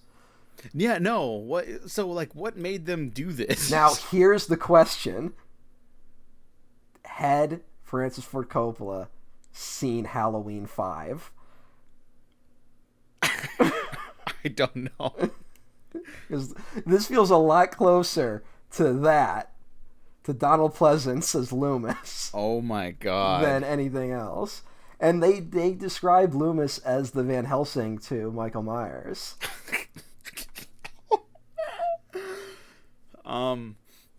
Wow. You know what? Francis Ford Coppola's Halloween 5 might have worked. Hey. Can you imagine Francis Ford Coppola doing a slasher film? I mean, this is kind of his version of it. I mean, well, this is every horror genre. Yeah. I mean, arguably, it's the only one it isn't is found footage, because that hadn't really been invented yet. Although there is some, like, documentary-style camera shit. Yeah. Especially with the projection scene. Yeah. Oh, that's incredible. Okay, so that could have happened. I don't know. Oh, I also want to say, I think I know why I like the trio of suitors so much, too. In the Brendan Fraser, Stephen Sommers Mummy film, also with Rachel Weisz, I'll give credit, because she fucking rocks in those movies, too. The American team of treasure hunters in that film, they're totally inspired by these three dudes. Yeah. Like, completely. Well, Quincy is like a fucking parody of an American. Yeah. He's like if a superhero was named Cowboy Man. Yeah. It is kind of, I mean, it's a sign of America's rise as a power in the world that you have to have the token American in your novel. And he's a Texan. Yeah, that's true. He's got guns and a knife, and he likes hunting. I mean, it's great. I mean, this is just such good stuff. Yeah. They use the hand crank for that scene too, right? Yeah, it at least looks like it. I am not smart enough where I can just look at this and tell you exactly how they did it. Like, oh yeah, no. I would need like Francis Ford Coppola next to me telling me how they did it, and Francis Ford Coppola could totally lie, and I would just be like, yeah. I have no authority on any of this. Although, you know who did have authority on this scene specifically between Winona Ryder and Keanu Reeves is the priest who apparently did actually marry them. Oh, really? Yeah. You didn't know that? I did not know that. Like, oh yeah, I heard about that. I did not know that, actually. No, yeah. So apparently in Romania, they're actually married. That's a little crazy. Yeah, and I guess like... Oh no, now everyone involved in this movie is going to hell. Well, like I guess in like interviews, Winona Ryder and Keanu Reeves, because they've remained friends since then. They said they had huge crushes on each other back then, and they did another movie recently too, where they go to a wedding together or something like that. I haven't seen it. I heard it's not very good, but they said they're still like, oh yeah, no, we're still like super crushing on each other and stuff like that, and I thought that was like sweet. That is sweet. Yeah. Is she was she dating Johnny Depp at the time? I believe so. Yeah. 'Cause I believe he was the other choice for Jonathan Harker. You know what? For this era, I would not have normally said this, but I'm glad they went with Keanu Reeves. Yeah. I think he handles the dopier aspect of Jonathan. Johnny Depp would have like had too much like. He would have been like a black hole a little bit, like not like super, but like he would have had too much coming in his character. Yeah. Oh, that's that weird thing with Johnny Depp though, like in the 90s and even early 2000s, where he was like the second choice for so many roles, and studios are like, who the fuck wants to see Johnny Depp? Flash forward 10 years. And then, literally it's like Pirates of the Caribbean, and then it's like, oh, put him in everything. It's like Pirates of the Caribbean would end up being like his greatest blessing and greatest curse. Real shame. Yeah. I would not want a glass coffin. I wouldn't either. I think that's weird. I'm glad you said that. Yeah. I think it's very odd. Although I don't know if Don't look at me. I don't even know if I want a coffin. You just blow me up. No, just fucking throw me in the hole. No, just blow me up like a whale carcass on the beach. Yeah, exactly like that. That way it can be with everyone. Yeah. I know a guy whose plan when he dies is he wants to be cremated. Okay, so far so good. And then he wants to have his ashes divided up and mailed to every country on the planet. Why? Because then he could say he went to every country. That's fucking hysterical. Yes. That's the plan. So we'll see if that one pans out. All right. Yeah, but no, just blow me up on the beach. I'm a big believer in returning to the earth, but I don't need the casket thing. Just raw dog it. You ever see those caskets where they're like, they put like, oh, here's a portrait of like the Virgin Mary on the inside? You know what? Considering how Catholic my family is, no. I am surprised to say no. I have not seen that. I've seen a lot of that. Okay. Yeah. Yeah. Here's honest advice to anyone listening. Even if you're like a healthy 20-year-old, investigate like the type of casket you want now. So it's not up to your grieving relatives. You know what? That's actually... Because they're going to get upsold on some bullshit. Because no one in that moment is thinking, who cares? They're fucking dead in a coffin. It doesn't really matter. It's like, no, we want the most comfortable coffin. It's like, it really doesn't matter. Yeah, you know what? To anyone listening, my beloved friends and family, I know some of you know carpentry out there. Just make me a box. Yeah, and literally. Then put me on the beach and blow me up. You're dead set on like getting blown up. Oh, yeah. There's no reason why I should be buried in a normal cemetery. I was looking into the one where they'll make you part of a reef. Have you ever heard of that one? A reef? Yeah, no. like a reef, like underwater. Yeah, that's really cool. I haven't heard that. Yeah, I wonder if that's actually like possible, but I remember reading it once. I was like, that's interesting. Yeah, I've heard the tree thing. Oh yeah. I'm kind of into that, but I wouldn't want to blow up a tree. I was introduced to the tree thing though, unintentionally. I watched a documentary about a murderer, and I guess he hid a body by burying it and then putting a tree on top of it, and they never found the body because of that. So, this soured the tree idea. Yeah, that's not. Oh, that's tough. What if our spirits passed into a tree like that movie by William Friedkin called The Guardian? I still haven't seen that. Yeah, there's a movie. Is that kind of like his Bram Stoker's Dracula? No. Okay. It's kind of like him losing his mind.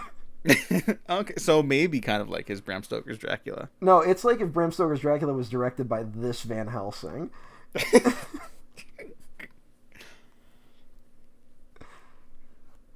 You know, sometimes you watch those movies and you're like, oh yeah, I forgot a lot of these 70s guys have problems with women. Yeah. Yeah. I don't get that so much here, frankly. No. I mean, just that again, he's someone who's been married at least 3 times. Yeah. So make of that what you will. I just get someone who very much appreciates the look of women. Yeah. Which is its own thing. Yeah. Nothing wrong with sexy. But see, we gotta listen to fucking Timberlake, and movies gotta bring sexy back. Wow. I don't know if we have to listen to Timberlake, but I do believe movies should bring sexy back. Remember when the song "Sexy Back" came out, and Prince, like, unprompted, gave an interview where he was like, "Sexy never went anywhere." Yeah, but that's Prince. Yeah. Well, Prince, like, hated Justin Timberlake. Yeah. And I think for good reason. I think Timberlake took a lot of, like, his style, or at least tried to. And yeah, and Prince was an icon, and we had to pretend like Justin Timberlake was funny for a few years. Hey, I don't get that. Because he acted like a human being slightly on SNL. Well, I will say I really like the imagery right there of the cross. You know? Yeah. With against Lucy's like white complexion and the outfit, and that's like the fucking. Oh, this is the best reverse photography. Yeah. That always I also cool. we didn't talk about it, but I also like the implication that vampires just keep eating children. Yes. Well, I think it's very much like child predator type stuff. Like, I think it's a little bit coded as that in some of these. Mm-hmm. I mean, a lot of monsters, you know, that goes back to fucking Grimm's fairy tales. Yeah. You gotta watch it. And classic. You gotta watch out for wolves, Red Riding Hood, because if you get eaten, it's your own damn fault. Wonder what that's about in hindsight. It's kind of it's one of those things where it's like, oh, the more things change, the more they stay the same. Mm-hmm. I'm just screaming, cutting her head off. Yeah. Oh, there goes the head. Yeah, that's fantastically photographed. And then the cut to the meat. Yep. I never noticed that. Yeah. Well, I mean, this is the scene where he's literally like, is she already? He's like, yeah, we just, just put a stake through her heart, cut her head off. Like, what's the big deal? Delightful.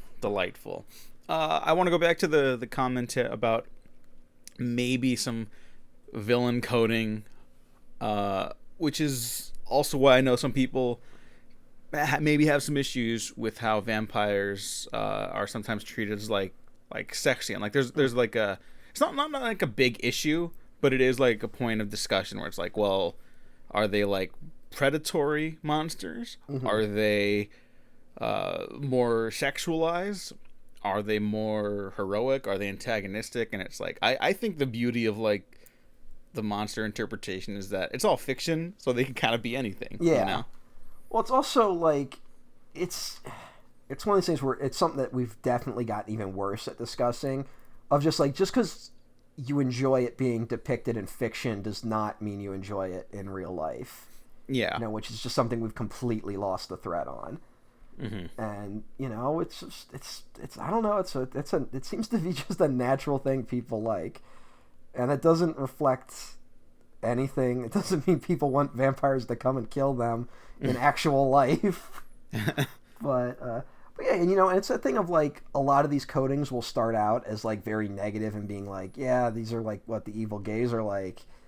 And then if you do the coding well enough, gay people will find it and be like, yeah, I kind of see myself in this guy. And then like reclaim it, mm-hmm. which is kind of the natural arc of these type of things. Yeah, and honestly, like, and we can talk about coding all fucking day long. Nothing in any coding is creepier than when you watch those Twilight films, and it's like if you let a guy have sex with you, he's just going to turn into a violent rapist, which is what those movies are saying. Oh, that's Stephanie Meyer. Yeah, hey, Mormon, Yeah. Hey, what are you going to do? See, kids deserve better than that shit. Yeah, that's true. Don't watch Twilight. just watch Bram Stoker's Dracula. Yeah, I'm gonna show this to the kids. Yeah. I'm sure I won't get in trouble at all. Yeah. And we brought it up before too, but I also think, like, you know, for that completely valid criticism of Twilight too, it's like, you know, like the vibe of that series in like cinematic canon, it's like perfect for like emo teenagers that are trying to figure stuff out. Yeah.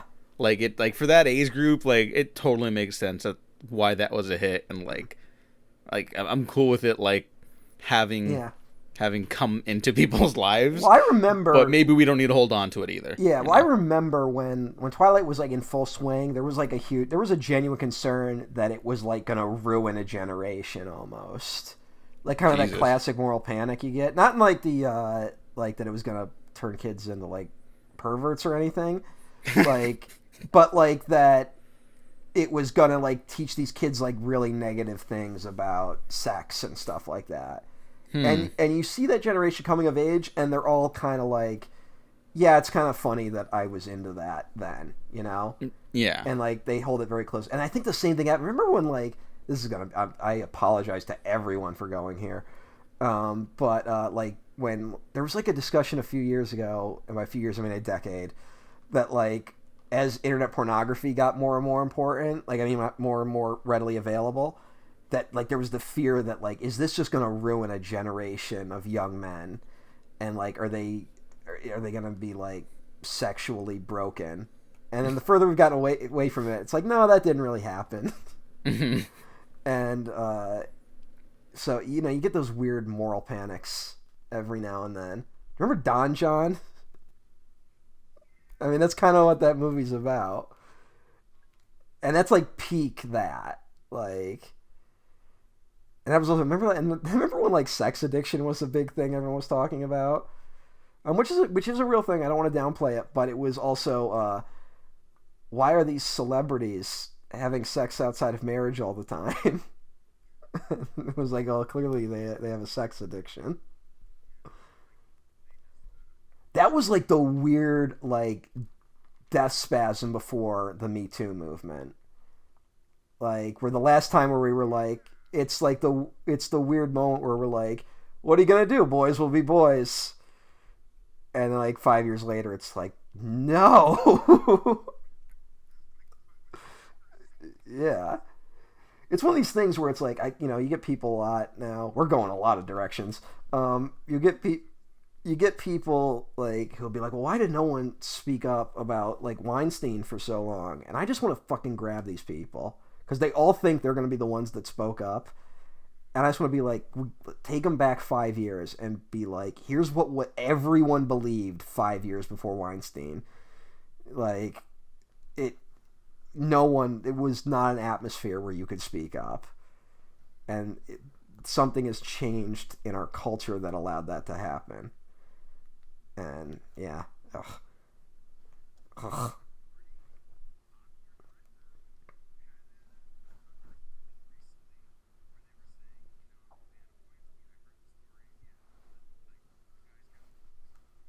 Mm. Who tweeted that? Oh, okay. All right. All right. Mm.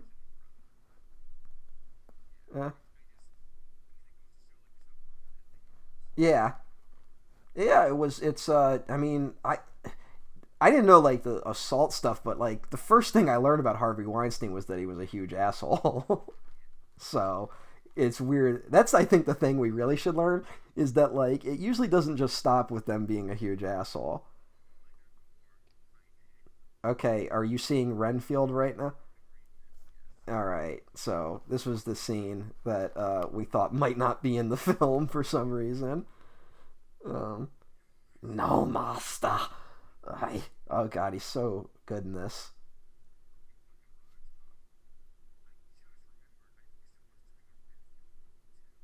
That's been talked about for a while. Yeah, I remember that. Not a bad idea if you do it right.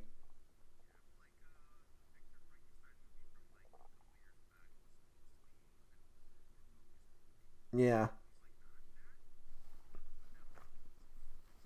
Yeah, so it'll probably be one of those things where there's going to be a Renfield movie and then it just ends up being Dracula. You know who would be a good Renfield? Jim Carrey. Jim Carrey could totally do a Renfield. Maybe not this Renfield, but if you watch like if you like the '30s Renfield, like I could totally see it.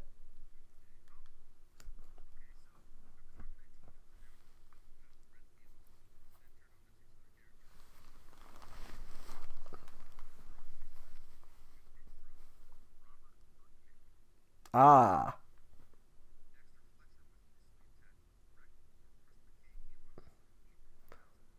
Dexter Jetster was gonna direct it. Sorry.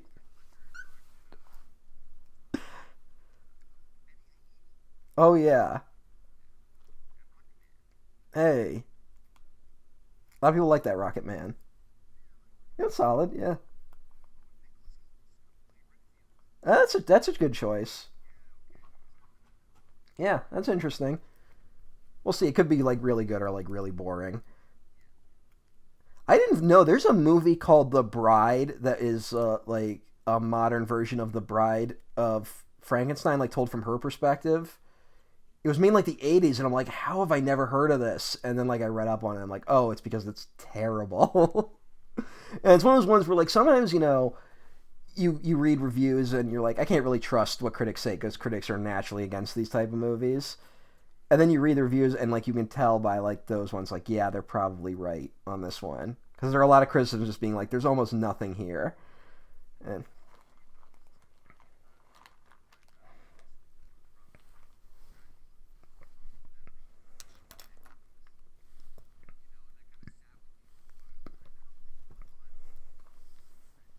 mhm, yeah,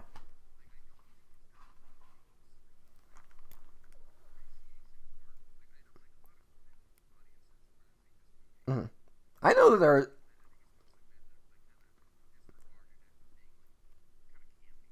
I could kind of see that, but I have seen women complain about this. I mean, I think some people are just against the like Dracula's tragic romantic figure, which I can understand that take. You know,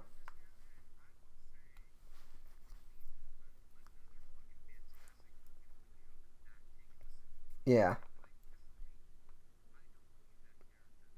yeah.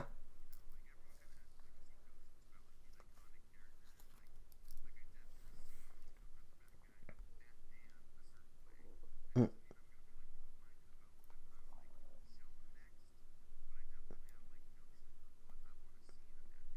I do like the like Dracula as just pure evil interpretation. Like that's always fun. Um, mm-hmm. Yeah, it's just straight up monster.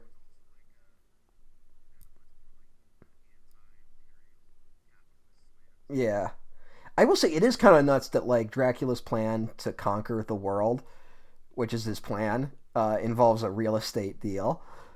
Like, yeah, it's that's just. I mean, in the novel, it's a little more immigrants buying up land, but hey, it's still like fascinating. That's the thing. I mean, this one, you know what?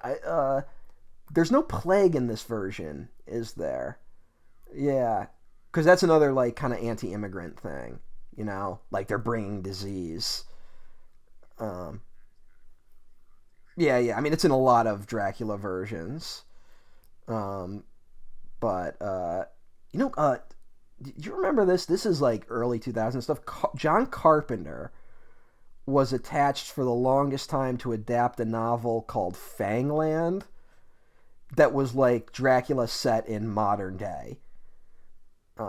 I've never read the book. I just remember for like the longest time it was like this is a project he's working on, and then it just kind of disappeared.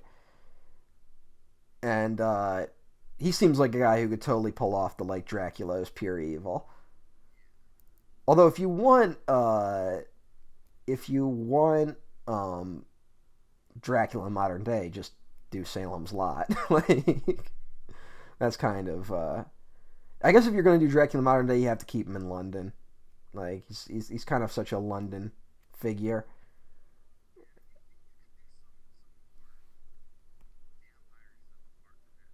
Mm-hmm.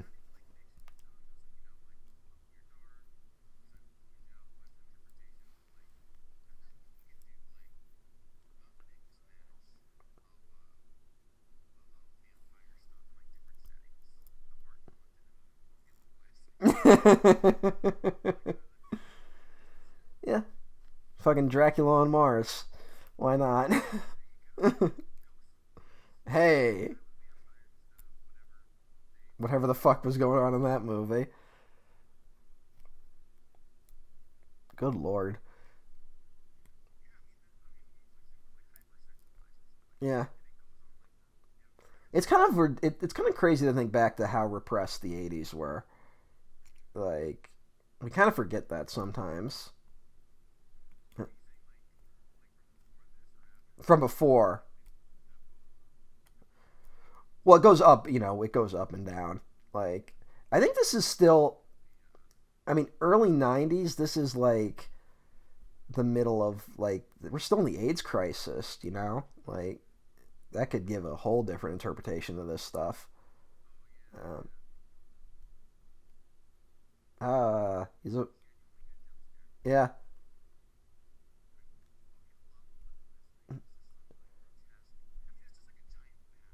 Van Helsing's got a thing protecting his fucking package. Check it out if they show it again. Oh, he's got his coat over it. Look at it. Yeah, yeah. I never noticed that.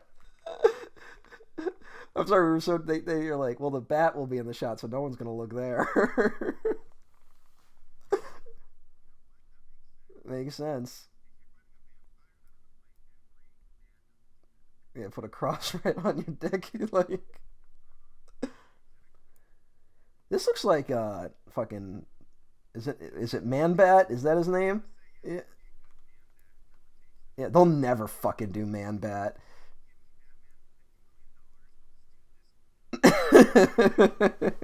Why not? When is someone gonna have the balls to do composite Superman? Like, how fucking great would that shit be? So here's the thing, like, we. Oh yeah, it's great.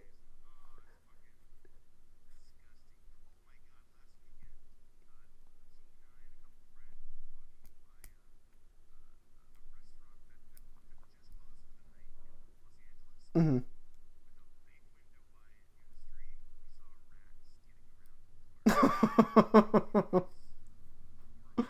Yeah.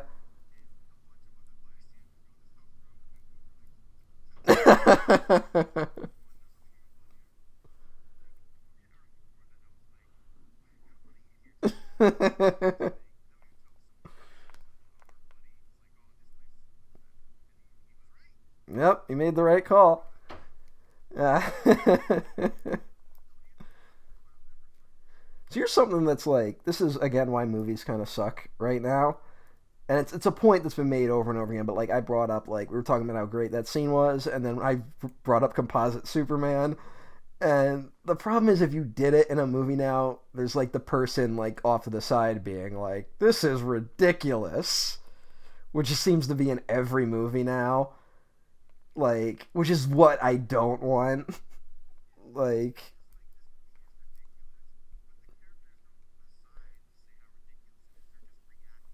yeah, they're like, "This is my world now." Yeah, it's better, and I think that's something people just can't handle. I think people struggle. Yeah, I think people struggle with not knowing if the director is in on the joke or not. Like, where it's like, did they understand it's this ridiculous? And like, the lesson you gotta learn is that it ultimately doesn't matter. Like, there are some instances where it 100% does matter, and but not here. I mean, I was kind of like that with Halloween Kills a little bit, where it's just like I just find it hysterical, but I don't think in any way the director intended. And it's going to be one of those where I think like 10 years from now it's going to be this great artifact of like I can't believe we used to make movies like that. And it'll age better than like a movie that tried to do that but without a psycho killer in it.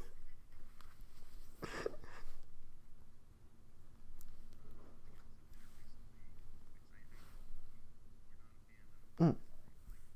Yeah. What? Mm. Yeah. Yeah, that's one of those ones where I just don't understand how you don't. Like it literally starts with like Arkham Asylum. Like it's like which is the part of the movie where like I was so on board from that moment. And then I don't know what happened. I really don't. Like I feel like I should have loved that movie and I just didn't. And I'm bummed by it. Maybe it was because it transitioned from that straight into domestic abuse. Not to be like not to be like totally pearl clutching about it, but that like put me. I was like, oh, maybe it's gonna be a different film, and then it totally wasn't. um, hmm.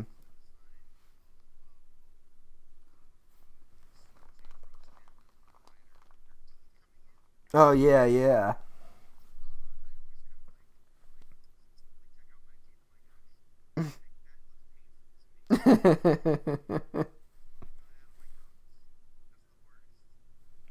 The teeth stuff.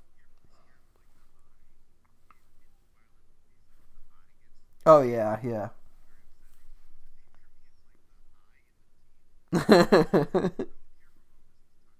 Oh yeah. Now there's a movie I feel comfortable saying I did not like. Yeah, I would totally see a Gore Verbinski Dracula. Like, I'd be down. I don't like. Yeah, he needs something.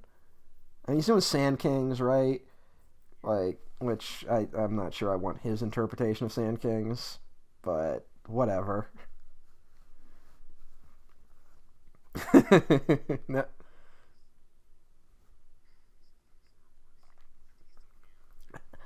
I don't know if I want him doing Star Wars. I don't think he. This is gonna sound weird. Like I don't know how to phrase this right because I was gonna say like I don't think he's good at epic filmmaking, but I'm not saying like in terms of scale. You know, like he 100% can do that. Like I think the biggest failing of those pirate sequels is like they feel like the need that like no we're telling this fucking generational story. And like that's the stuff that just doesn't work for me in those movies when it's like just being like we're gonna swim out to this fucking whirlpool and fight. Like that's the stuff that's great. It's like they're gonna meet all the pirate leaders on Pirate Island. Like that's all the good stuff. But if he's like I don't know, I'm not trying to say like he can't tell a human story, but I think like Star Wars kind of needs like a fundamental human core that I don't think he can provide. Um, because like all his character, like his best characters are like Rango, who's like ridiculous. Yeah, like he his I don't want to say they're props, but they're not functioning film characters, and that's not really a complaint. Like I'm not trying to be like character first or anything like that. Yeah. Mm. And that's going to sound silly when it's like Han Solo's literally just like the thief with the heart of gold. But I just don't think Gore Verbinski is interested in telling that kind of story. Um, and yeah, yeah. That's what I'm saying. Like he could totally do a Dracula. Just because these characters are like they're not like the most complicated, but you can do anything with them. You know, like this Lucy is very different than basically every other interpretation of Lucy. You know, I'll give this movie some credit. Like a lot of the times, Lucy is almost a non-figure. in Mina. Sorry, I always get. You know what it is? One of the Draculas switches them. I think it's Horror of Dracula. For some reason, they switch the names. Yeah, like Mina sometimes gets fucking nothing in adaptations, and yeah, yes,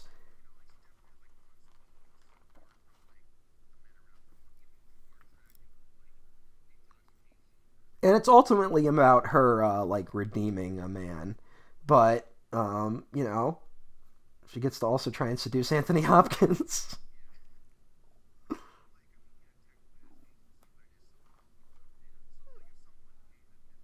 Mm, yeah, yeah, that's the complaint I usually hear from some women. It's just like it's yeah, you know it. Yes, one man and one barely a man. But uh, no, I'm just fucking around. Yeah, like it could be anything. So, but oh, this is great. Oh, this is so good. I don't know because films are made for cowards. Um, yep. Yeah, I don't know. It's one of those things. I think we're going to be debating this forever. It's just like, how do you bring this back? And I don't know what the answer is. And it's so weird right now where we just don't know what the landscape of the theatrical experience is going to look like in a few years. I mean, it could be totally gone. Like that's entirely possible at this point, which is a real shame. Um, but I feel like it'll come back. Just there he goes with the heads. This image, an image of him holding the heads, not even one from the movie. I think just like a publicity shot was on the Bram Stoker's Dracula Wikipedia page for the longest time. It's not there anymore, but it was forever.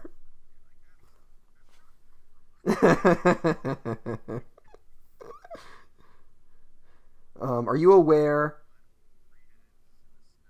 Are you aware of Anno Dracula? Anno, it's a book. It is like an alternate history novel, kind of, but of Dracula.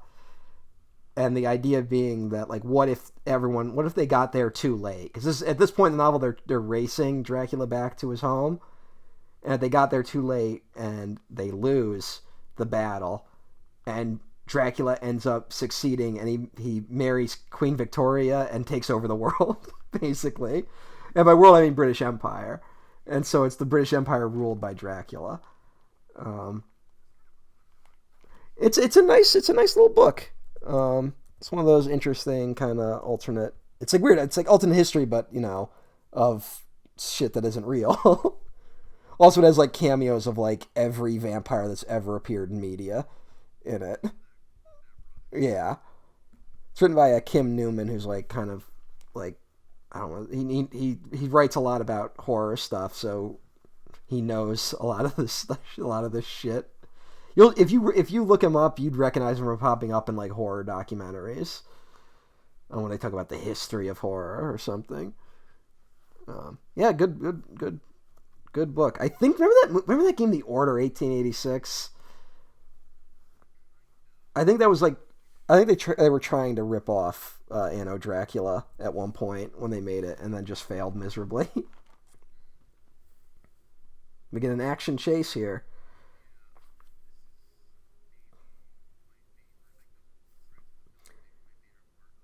It's kind of funny that this and Sleepy Hollow, yeah, this and Sleepy Hollow have like a carriage chase climax. Yeah, you know what? You're right. Yeah, I mean that goes back to fucking Stagecoach. Yeah. Hmm. You know why? Because most nowadays it's like a version of the car chase, and this might be a controversial opinion, but I think a lot of car chases are not compelling. I Yeah, I think a lot of it is like we got to get point A to point B, and that's it. And they don't really. Yeah.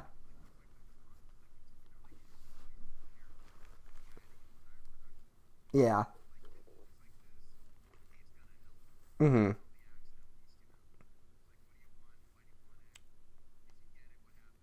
Mm-hmm.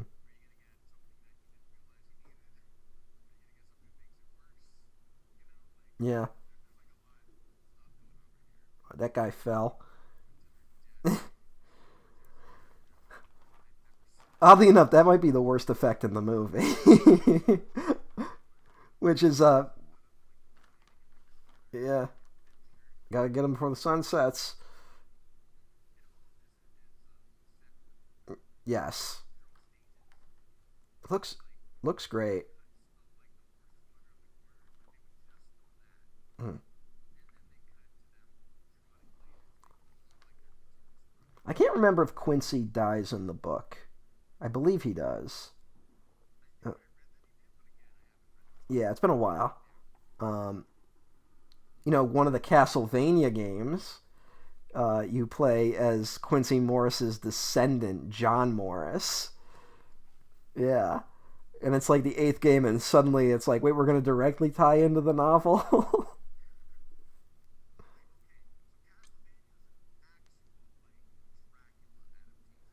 No. No. It's all over the fucking place. Because Castlevania is set like hundreds of years before Bram Stoker's novel. And it's like Dracula appears every 100 years, basically. And there's a family called the Belmont family, and they're tasked with kind of defeating Dracula every time he returns. That's just one version of it. There's a lot of different versions. The recent anime series kind of took it a different way. Although that's one of those ones where you kind of debate whether or not it's anime, because I believe an American studio made it. But it was definitely anime inspired. Um, and yeah, and that's just another one that kind of like Castlevania. Honestly, is the closest thing to this movie, because they like that's one where it's like not only are we going to reference every Dracula adaptation that's ever been made, we're also going to bring in every other monster that's ever existed, and they all work for Dracula, including including Death himself. Yeah, yeah. Mm, yeah. I have a very mhm. Yeah. That was something I felt like again to bring up Dune. I think Dune kind of achieved that kind of like bond that I didn't expect it to achieve. I thought it was going to be the biggest hurdle for that fucking movie, and I think that's why it's appealing to people. I think we really underestimate how much people like watching people who like each other in movies. Yeah, yeah.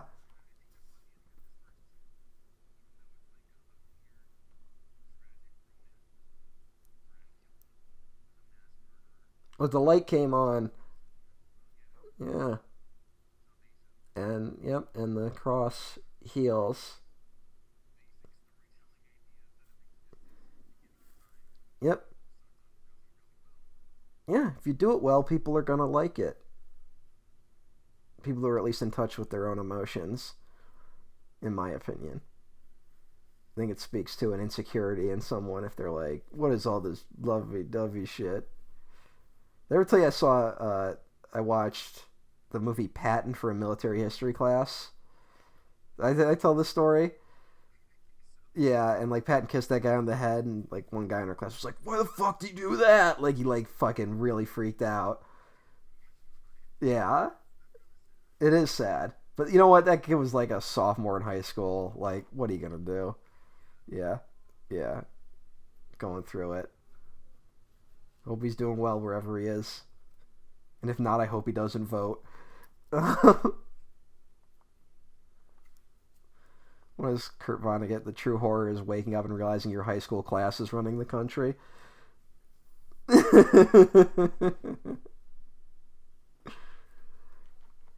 Yeah,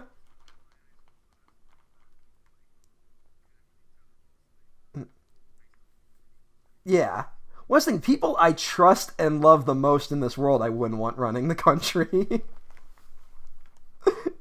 I mean, that's just... He's still around. Alright, hey, you want a fun fact? I read somewhere, and this could be entirely bullshit, but guess who suggested that she should cut his head off at the end? George Lucas. That makes a lot of sense.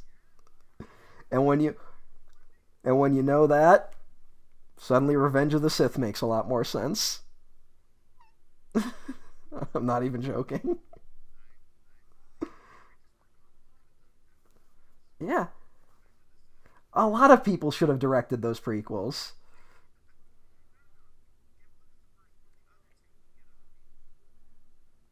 Sure. Yeah. Yeah, I think when if we're talking about a movie we like, it's a lot easier to do a commentary. Because then we'll just... Yeah.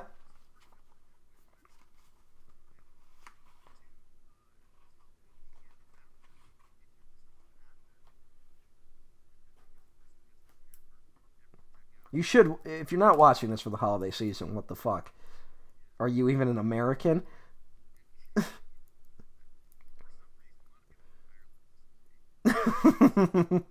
Shout out. Oh no, didn't I do like a really... I did the stereotypical Irish cop earlier. Hey, I'm part Irish. I got respect for the Irish. Fucking fucking Ireland. Ireland, if you're listening, you guys got to fucking get together and fucking just kick England's ass right now. Just fucking get ready. Just fuck England.